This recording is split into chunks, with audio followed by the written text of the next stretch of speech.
Warriors, welcome to another important video, my friends. Thank you for joining me. And in today's video, we are gonna get very clear on your symptoms of anxiety. And what gives me the right to speak about symptoms of anxiety? Well, here's what I believe. I believe some of the best advice that you can get from somebody that is looking to support you is based around somebody who has been where you are and has experienced what you have experienced. I've gone through debilitating anxiety symptoms and anxiety disorders. I know what it's like, and I know what kind of mindset we need in order for us to get through this time, because I do believe it's a chapter. I believe we need to learn and apply that learning into this particular chapter in order to move forward from these symptoms of anxiety, my friends. So if you're struggling, if you're going through these symptoms, if it's taking over your life, if it feels overwhelming right now, you need to understand that we have to apply a certain mindset and certain lessons in order for us to move beyond this and start enjoying our lives. So that's what I want to do today. I have my notes written here based around three very powerful secrets that many people don't talk about, but I want to talk about them today. Secrets based around healing anxiety symptoms, okay? This is at a mental, emotional, and physical level. And let's get into them right away. I don't want to waste any more time. Number one is I want you to understand that your fears surrounding your symptoms are coming from an inner place that simply wants to keep you in a perpetual state of fight or flight. Okay? Do you understand that? These symptoms have a motivation behind them. They don't just show up randomly. As much as anxiety sufferers and health anxiety sufferers are thinking, well, where did it come from and why is it here? There is a motivation. There is a reason for these symptoms to be there, okay?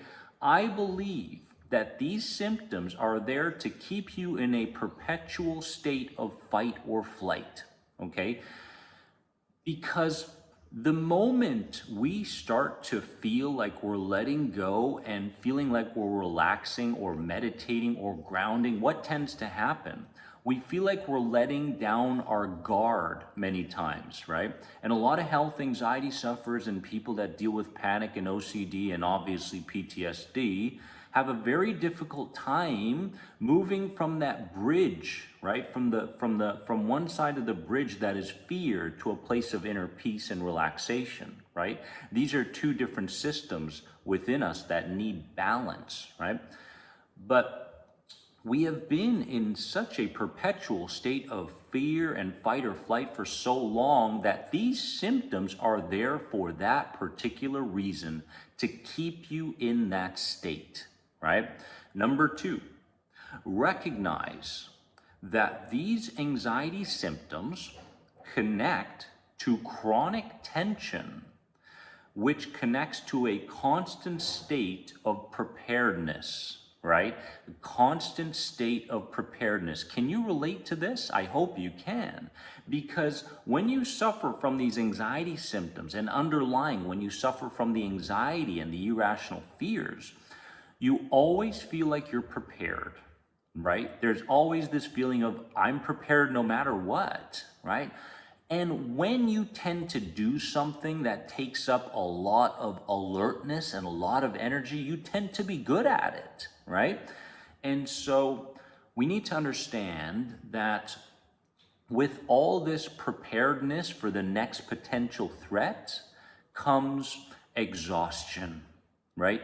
And exhaustion is one of those things where the more exhausted you feel, the faster you're going to fall for your irrational fears, which creates a perpetual loop of keeping you in these belief systems, these negative belief systems, these catastrophic belief systems, right? So ask yourself, do I feel like I'm always prepared, right? I mean, there's growing evidence in my world, because I talk to a lot of people going through anxiety. I've got a massive email list, and I talk to a lot of these people, and many mothers, for example, tell me that their anxiety and their anxiety symptoms started when they became a mother, right? And when they became a mother, of course, they are motherly and they want to protect their cubs, right? They want to protect them. So of course, there has to be a constant state of preparedness. And these mothers, these people, these wonderful people, feel like that preparedness from being a mother is moving into different aspects of their lives, which is creating these perpetual anxiety symptoms that they feel, right?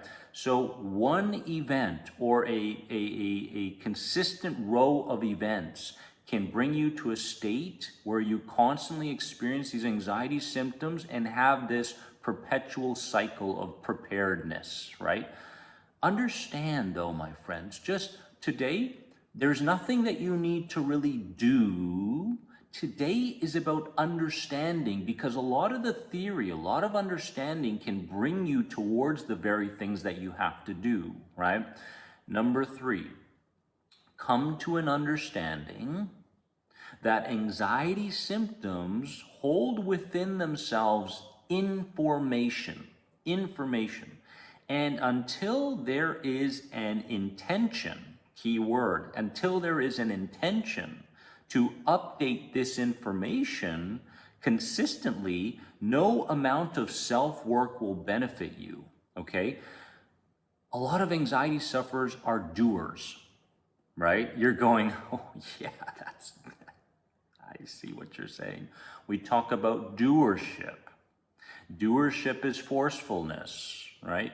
Doership is this feeling where you have to push through things, right? This feeling of be courageous, bulldoze over things, doership, right?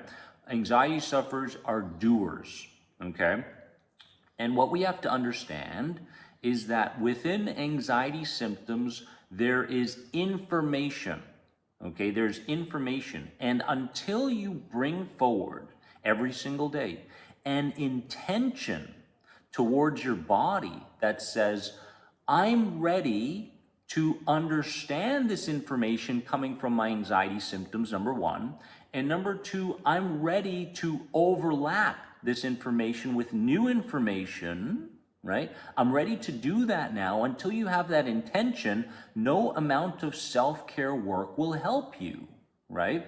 Because anxiety sufferers are doers. Give me the meditation, give me the reframe, I'll go do it, right? But until you understand that the intention is the most important aspect of healing, right? None of what you do will matter, okay? Because there's nothing to fuel the work that you're doing, and that is the intention, okay?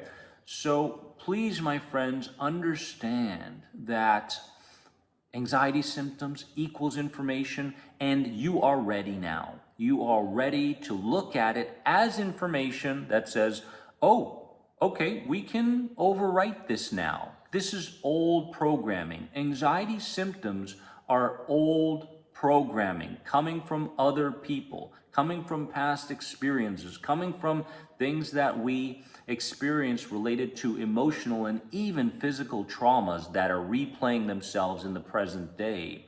And as long as we can get to a place where we start to work with these symptoms, right, and not let them overwhelm us, easier said than done, but again, we need the intention, nothing will change.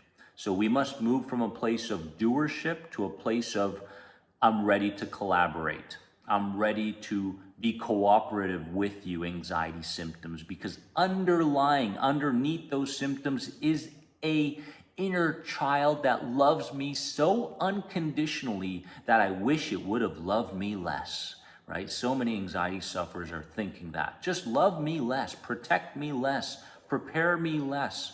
Well, my friends, that's what consciousness is for. As you become more mindful and conscious on this journey, you will learn and you apply that learning coming from the inside. You're going to take small steps. And honestly, I highly want you to focus on taking small steps, not big steps. Don't worry about the big steps because you will continue to disappoint yourself and go back to that perpetual state of fear. Every small step must be celebrated, my friends, every single small step. And when I mean small steps, I'm not talking about, oh, I didn't have any anxiety symptoms today. No, it's not about that. It's what did you do with them? How did you respond to them? How are you working with them? That's where the progress shows up, okay? So don't wake up every single morning hoping you don't have anxiety symptoms. Wake up every single morning with the intention that you want to understand and override the old programming coming from those anxiety symptoms. And if you do this regularly, I promise your world is going to change, my friends. I love you. And in the comment section, here's what I want you to do. I want you to comment on your biggest epiphany that came from this video, and I will do my best to respond. Have a wonderful day. Never forget that you are more than anxiety, much, much more. And I'll see you very, very soon. I love you. Bye-bye.